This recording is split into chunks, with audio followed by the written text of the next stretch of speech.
Hello கவனமா கேளுங்க, ரொம்ப யூனிக்கா இருக்குங்க. அவங்க ஃபர்ஸ்ட் எல்லாருமே கிளாப் பண்ணுங்க.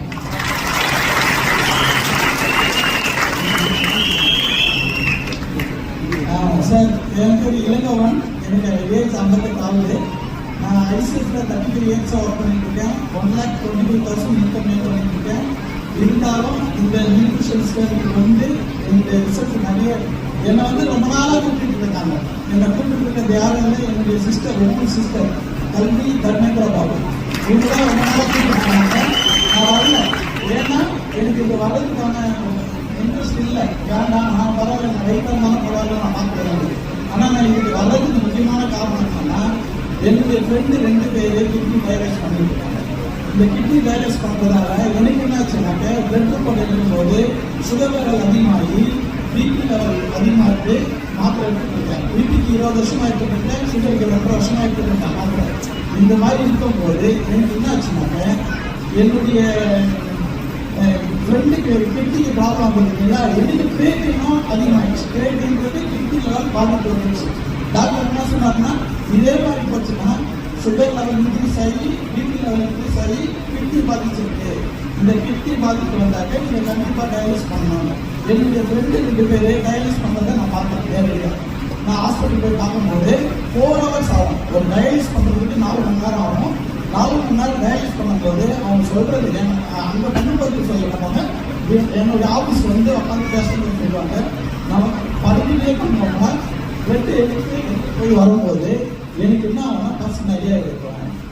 அப்போ தான் எனக்கு பசிக்கும். நான் டிஃபன் பாக்ஸ் வச்சுட்டு அப்படியே படுத்துக்கிட்டே டிஃபன் பாக்ஸில் ஃபுட்டை எடுத்து சாப்பிட்டு இருப்பேன் அப்படின்வாங்க. எனக்கு என்னுடைய ரிப்போர்ட்டை காமிச்சா நீ இது பாதிப்பு ஸ்டார்டிங் இருக்கு, நீ போய் உடனே பார்க்குறேன். நான் அப்படின்னா என் சிஸ்டர் நான் ஒரு நாள் ஊருக்கு ஃபங்க்ஷனுக்கு போயிருந்தேன். வேலூருக்கு காரில் போயிருக்கும்போது கார் ஓட்டுறதுக்கு ஸ்டேரிங் இடிக்கணும் சொன்னோம். ஏன் ஸ்டேரிங் இடிக்கிட்டு இருக்கேன், உடனே நீங்கள் திறக்கலாம் இல்லை, கொஞ்சம் பரவாயில்ல நான் பார்க்குறேன். இது ஒரே ஒரு நாள் வா அப்படின்னு சொல்லிட்டு நானும் வரேன்னு சொல்லிட்டு போவேன். திருப்பியும் சொன்னாங்க. அப்புறம் தர்மத்தை பார்த்து அவருக்கு 18 நாள் தான் போனேன். இந்த மாதிரி போகும்போது நவம்பர் மாதம் 17ஆம் தேதி தான் போனேன். நவம்பர் மாதம் 17ஆம் தேதி போய் இந்த ஃபுட்டை எடுக்க ஆரம்பிச்சு எனக்கு நல்ல ரிசல்ட் கிடைச்சு. ஹெல்த் வைஸ் பார்த்தீங்கன்னாக்க எனக்கு இந்த ஒரு 3.5 மாதம் இருக்கும். 3.5 மாதத்தில் பார்த்தீங்கன்னா சுகர் லெவல் எக்ஸ்போர்ட் 8லேருந்து 5.8 4. அதே மாதிரி கிரேட்டின் பார்த்தீங்கன்னா கிரேட்டின் 1.4லேருந்து 1 வந்துச்சு. அதுவும் 4 வந்துச்சு. இந்த 2 ரிசல்ட் வந்தது. இந்த 2 ரிசல்ட் வந்ததுக்கு அப்புறம் என்னுடைய வெயிட் இந்த 3.5 மாசத்துல 15 கிலோ வெயிட் குறைச்சேன். இது மட்டும் இல்லாம எனக்கு ஹெல்த் வெல்த் ஆர்டினன்ஸ் இருக்குன்னு சொன்னாங்க. ரீசெண்டா பாத்தீங்கன்னா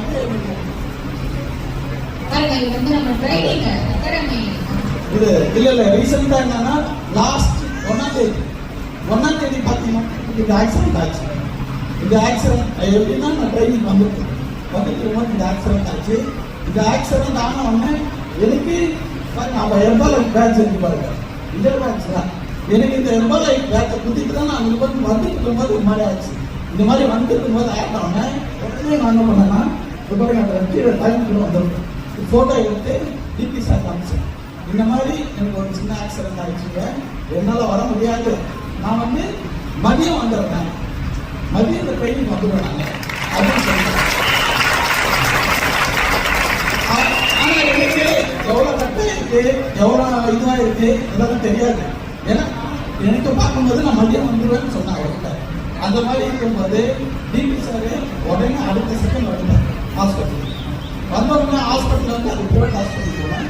அங்கே போனோடனே பிரைவேட் ஹாஸ்பிட்டல் பற்றி தெரியல உங்களுக்கு, அவங்க இன்சூரன்ஸ் இருக்குன்னாங்க. நான் 10 lakhs இன்சூரன்ஸ் இருக்குன்ட்டேன். அவ்வளோதான், அவங்களுக்கு ரொம்ப சந்தோஷம். அவங்க என்னச்சுனாக்க இன்சூரன்ஸ் இருக்கு.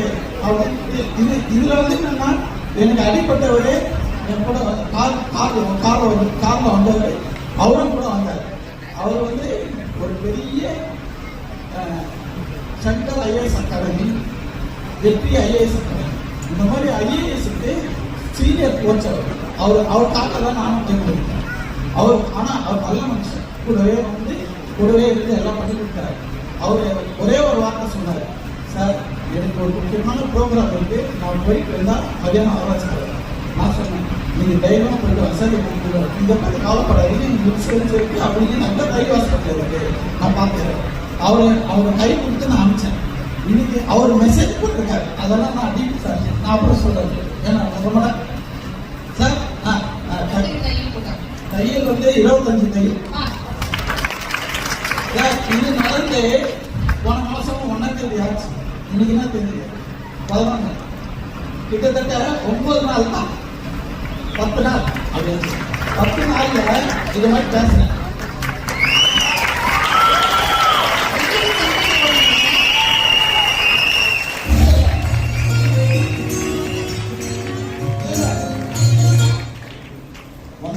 ஆச்சு 2ஆம் தேதி சென்டர் போயிட்டேன். 2ஆம் தேதி சென்டர் மட்டும் போல 3ஆம் தேதி நியூ கஸ்டமர் எடுத்து போயிட்டேன்.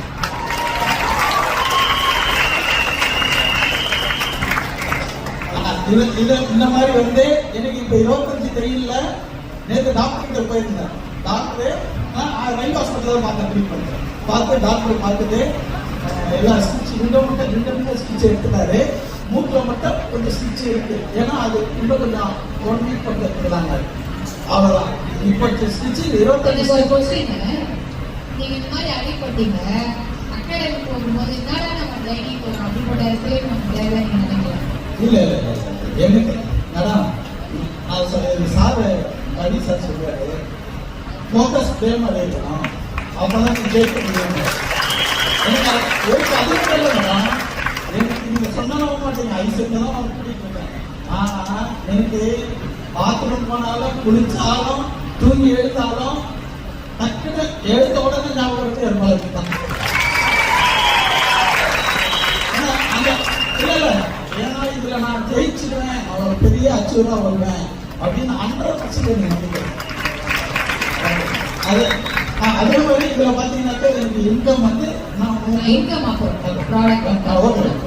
கண்டிப்பா அடிப்பட்டு அடுத்த நாள் நியூட்ரிஷன்ல போயிருக்காரு, என்ன ஆட்டிடியூட். நீங்க அந்த ஒரு மெசேஜ் போட்டுட்டீங்க, சார் நோ சார் நான் 1 மாசம் வரல சார், இது பேர் லீவ். சிம்பத்தி கிரியேட் பண்ணிட்டேன். இவர் ஜெயிச்சா உங்களை மார்க்கஸ் பார்க்கறாங்க. இதுக்கு பின்னாடி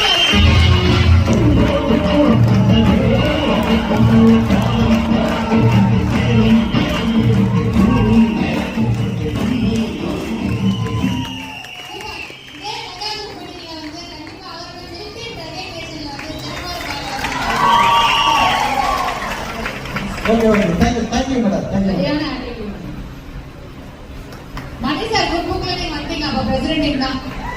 மணிசாரோட குட் புக்ல யாரெல்லாம் வராங்களோ அவங்க பிரசிடென்ட் ஆகாம மணிசார் தூக்கவே மாட்டாரு.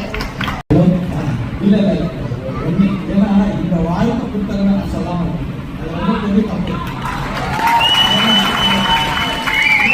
இது யாருன்னா என்னுடைய தங்கச்சி தம்பியும்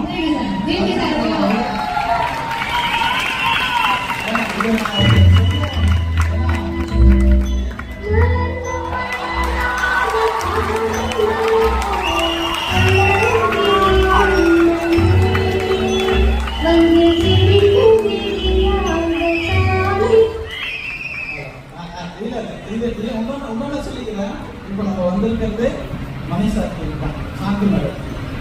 நம்மளுக்கு இந்த மாதிரி ஒரு பிரசிடென்ட் எங்கேயுமே கிடைக்காது. ஏன் சொல்றீங்க? நான் சும்மா கைத்தட்டுலாம் சொல்றது இல்லை. ஏன்னா நான் கொச்சினுக்கு வந்தேன் சார், கொச்சினுக்கு வரேன்னா பிரசிடென்ட் உள்ள எப்படி வருவாங்கன்னா ஃப்ளைட்ல வருவாங்க, இல்லை ஓன் கார்ல வருவாங்க. ஆனா பீப்புளோட பீப்புளா பஸ்ல வந்தாங்க. ரொம்ப மகிழ்ச்சி, ரொம்ப நன்றி சார், ரொம்ப நன்றி. சாரி ரொம்ப டைம் எடுத்துருக்கேன்.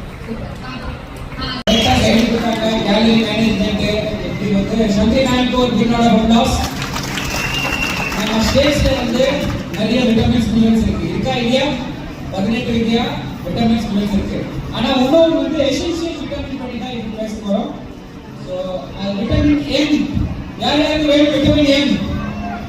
ஸோ நெக்ஸ்ட் விட்டமின் ஏ பற்றி பேசுறதுக்கு அசோக் ஜி இன்வைட் பண்ணுவாரு. ஓகே, நிறைய பேர் ப்ராடக்ட் பத்தி தெரிஞ்சுக்கிட்டீங்க. உண்மையிலே வண்டர்ஃபுல்லா இருந்துச்சு. அது மாதிரி வண்டர்ஃபுல் ரிசல்ட்ஸ் இருந்துச்சு. இப்போ சொன்ன மாதிரி விட்டமின் எம் மணி கரெக்டுங்களா? ஏன்னா எனக்கு வந்து அதிக லவ் வந்து விட்டமின் எம் மேல